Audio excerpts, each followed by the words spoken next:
Mesdames et messieurs, bonsoir. Ravi de vous retrouver comme à l'accoutumée sur votre télévision régionale Prestige TV. Il est 20h et merci de nous suivre pour être au diapason de l'actualité d'ici et d'ailleurs. Et vous avez raison, la grande édition. Au sommaire, la gouvernance de Thiès a abrité hier jeudi une réunion de partage sur le projet d'autonomisation des femmes et du dividende démographique au Sahel. Des orientations majeures ont été élaborés lors de cette rencontre. Dans le département de Mbour, le projet d'aménagement du site touristique de Mbodiène devrait générer des retombées socio-économiques majeures selon Serigne Mamadou Mboup, directeur général de la Société d'aménagement et de promotion des côtes et des zones touristiques du Sénégal. Plus de détails dans cette édition. Et puis la haute autorité du WACF et la Ligue des imams et oulémas du Sénégal envisagent de mettre en place un programme de coopération pour une période de 5 années. Le suivi de l'actualité internationale bouclera ce rendez-vous d'information. Merci de votre fidélité. Le développement, c'est dans une poignée de secondes.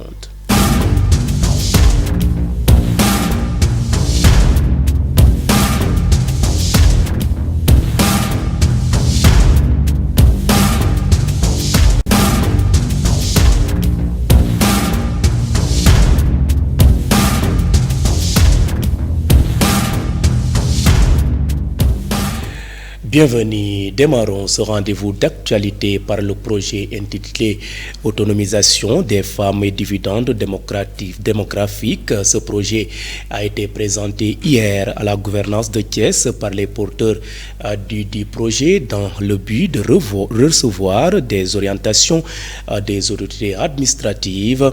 L'objectif de ce procès, c'est de former la jeunesse et les encadrer pour la rendre autonome, plus particulièrement la jeunesse féminine. Birahim Sidibé est le coordonnateur du projet. Il est interrogé par nos confrères de Direct Info Thiès. Comme nous le savons, le Sénégal a une population très jeune. Et cette population, justement, est une opportunité pour tout pays qui consacre des investissements adéquats. Si ce n'est pas fait, ça devient un problème, beaucoup de problématiques pour les États, pour les gouvernements. Et le Sénégal, en État responsable, décide de consacrer, depuis plusieurs années, mais pour ce projet en particulier, et avec les nouvelles orientations qui mettent l'accent sur le capital humain, décide dans le cadre de ce projet-là de consacrer des investissements adéquats à cette frange de la population pour les rendre autonomes de sorte à ce qu'elles puissent se prendre en charge elles-mêmes, mais pour aussi et en particulier pouvoir capturer le surplus de croissance économique qui pourrait découler justement de ces investissements. Les domaines d'intervention sont multiples.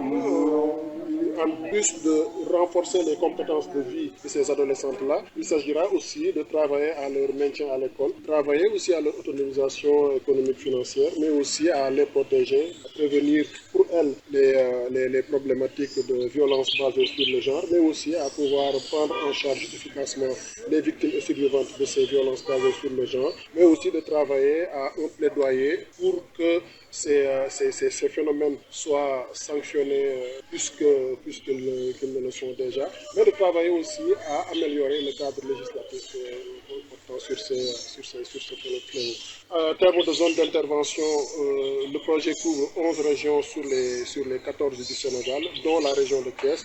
L'objectif de cette rencontre d'aujourd'hui, c'est justement pour porter à la connaissance des autorités régionales, du gouverneur, de l'administration territoriale, mais aussi des services techniques déconcentrés, porter à leur niveau l'information sur le projet, leur présenter le projet, mais aussi être à l'écoute de leurs orientations, de leurs suggestions, compte tenu de leur connaissance, de leur maîtrise du contexte et des spécificités de la région, pour que justement ces préoccupations-là puissent être prises en compte dans le cadre de l'opérationnalisation.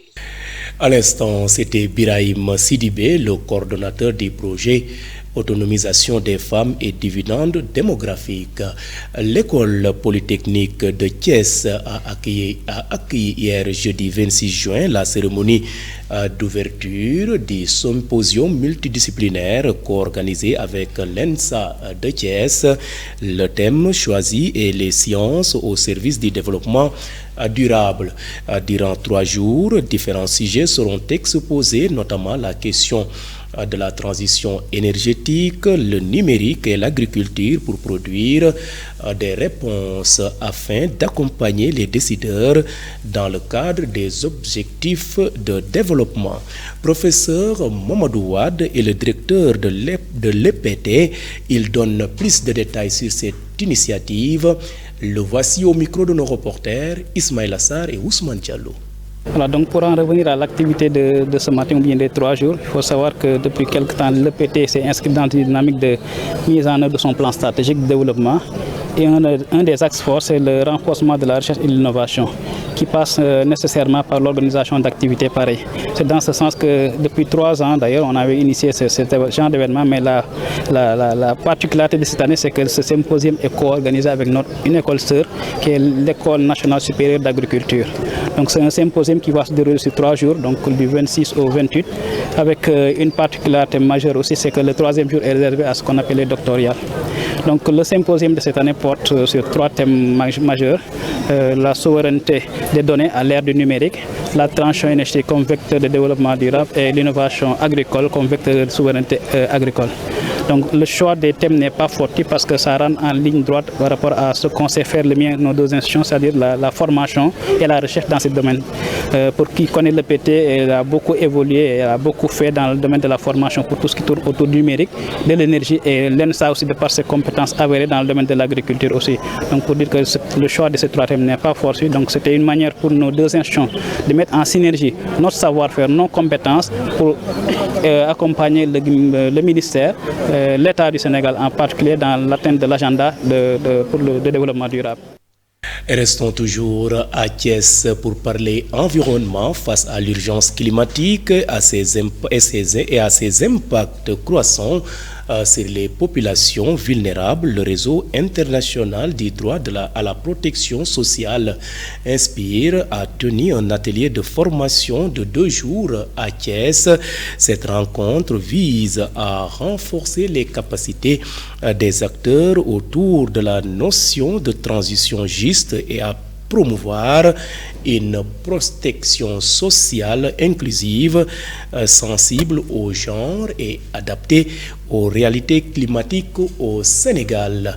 Moustapha Mbeng, le président du réseau, est au micro de notre reporter Madjombo.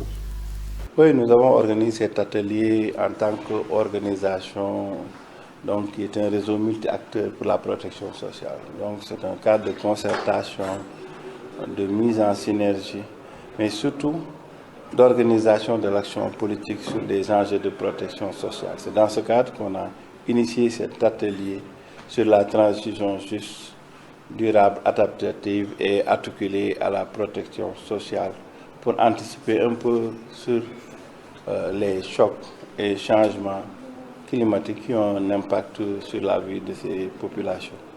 Et notre organisation se veut le cadre, en tout cas le creuset de réflexion qui peut pousser aujourd'hui les politiques à mieux adapter donc, leur programme. Oui, il y a des chocs, ça c'est certain, et nous en ressentons toujours les conséquences et les impacts au niveau du monde rural avec beaucoup de chocs eu égard même aux inondations et autres qui ont occasionné le déplacement de population, la destruction de périmètres agricoles. Tout cela a des impacts et ça a creusé l'inégalité sociale et autres. Donc nous pensons aujourd'hui que c'est une réflexion collective qui peut amener les gens à mieux appréhender et à mieux concevoir aujourd'hui des stratégies pour faire face. Et nous avons tenu à rassembler l'ensemble des organisations membres de notre réseau, donc qui est constitué de syndicats donc, et d'organisations de la société civile pour mieux maîtriser cette thématique et voir dans la mise en œuvre comment accompagner l'État à mieux mettre cette politique pour soulager, pour accompagner, anticiper par rapport à toutes les conséquences prévues. Oui, nous avons... À l'instant, Moustapha Mbeng qui parlait environnement. Vous suivez le rendez-vous de l'actualité grâce à votre radio Prestige FM qui émet en modulation de fréquence sur les 95.5 FM ici à Thiès et à présent cap dans le département d'Mbour pour parler société. Le projet d'aménagement du site touristique de Mbodiène devrait générer des retombées socio-économiques majeures avec la création de 15 000 emplois directs et près de 30 000 emplois indirects dès les premières phases. L'annonce a été faite hier jeudi par le directeur général de la Société d'aménagement et de promotion des zones et des côtes et zones touristiques du Sénégal, SAPCO. Il s'agit donc de Serigne Mamadou Mboup. Je vous propose de le suivre. Le projet de Mbodiène, les impacts sont énormes. Donc je ne parle même pas des composantes du projet qui tournent autour d'environ 3000 chambres prévues. 2000 unités résidentielles, sans pour autant compter aussi les infrastructures sanitaires qui seront mises sur pied, des hôpitaux, des dispensaires ou des cliniques même, des infrastructures sportives, à savoir une académie de foot et une académie de basket, une police touristique, une gendarmerie, donc sans pour autant parler des emplois indirects. Parce que quand une activité se développe ou une zone se développe, certainement, il y a d'autres activités qui se développent autour. Donc en termes d'impact sécuritaire et d'impact même en termes de capacité d'accueil ou de création d'emplois, les retombées sont immenses pour l'économie sénégalaise. 18 000 emplois directs, ce n'est pas négligeable. Sans pour autant, et un emploi direct fait quasiment 3 emplois ou 4 emplois indirects. Donc les impacts parlent de...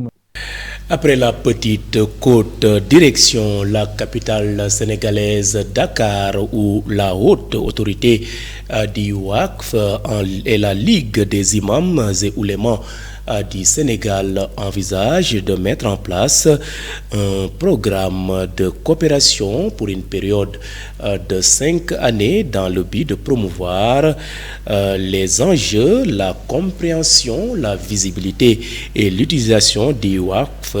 Les deux structures ont procédé au renouvellement de la convention qui les lie depuis plusieurs années. Imam Ismaïla Ndiaye, secrétaire général des imams et prédicateurs du Sénégal, donne plus de détails suivant ses propos. Cette convention est une continuité dans la coopération. Nous avons bouclé une première phase de 2019 à 2024. Donc aujourd'hui, nous sommes en train d'entreprendre une deuxième phase, donc consacrée par cette signature. Et la collaboration entre la haute autorité du WACF et la Ligue des imams n'a pas débuté aujourd'hui, même avant la première phase. Donc pour dire que c'est une collaboration continue, mais mutuellement bénéfique. Mutuellement bénéfique parce que le WACF est une pratique cultuelle d'abord. Et par la suite, l'État du Sénégal, par sa perspicacité et sa vision lointaine, a vu la nécessité d'institutionnaliser le WACF. Donc aujourd'hui, le WACF au Sénégal est une institution. Et donc pour joindre cet aspect institutionnel et cultuel dont relève le WACF, il a été utile pour nous de signer des conventions, donc de formaliser notre collaboration. Et c'est ce que nous avons fait dans un premier temps, que nous renouvelons aujourd'hui, et qui permet à la haute autorité du WACF de dérouler un plan de communication de masse, parce que comme vous le savez, les imams sont en contact direct avec les populations. Quelqu'un a parlé de suite de 6 occasions. Je pense qu'il va parler des 5 prières pendant la journée et de la grande assemblée du vendredi. Alors donc toutes ces occasions-là sont des occasions de communication et que donc les imams peuvent à travers ces moments passer le message. Et que donc ça va être une communication de masse très efficace. Et au-delà de ça, il y a la capacitation, il y a la formation, il y a les benchmarking auxquels les organisations d'imams participent. Donc tout cela contribuera au rayonnement et à la meilleure compréhension du Waqf au Sénégal, qui est un outil très efficace. Cette convention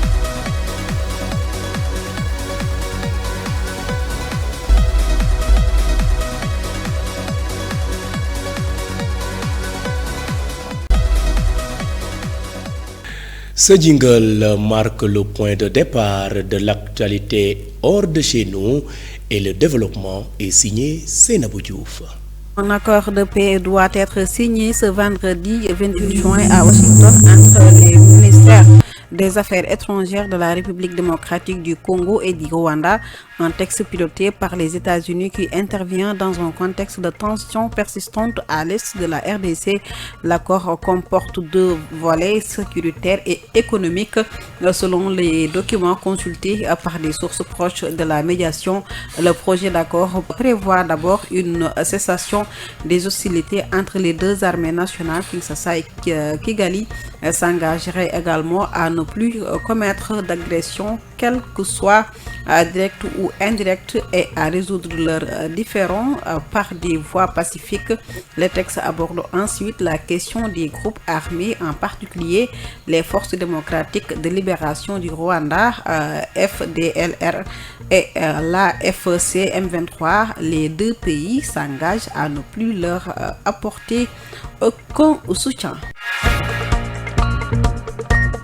Le Kenya est toujours sous le choc après les manifestations du 25 juin qui ont tourné à l'émeute. Des rassemblements ont été organisés ce mercredi en mémoire des victimes de Amanda Amano, ce mouvement de contestation gouvernementale de la jeunesse réprimé par le sang de la police l'année dernière. Selon les organisations de la société civile, 16 personnes ont été tuées avant-hier et plus de 400 blessés dans tous les pays.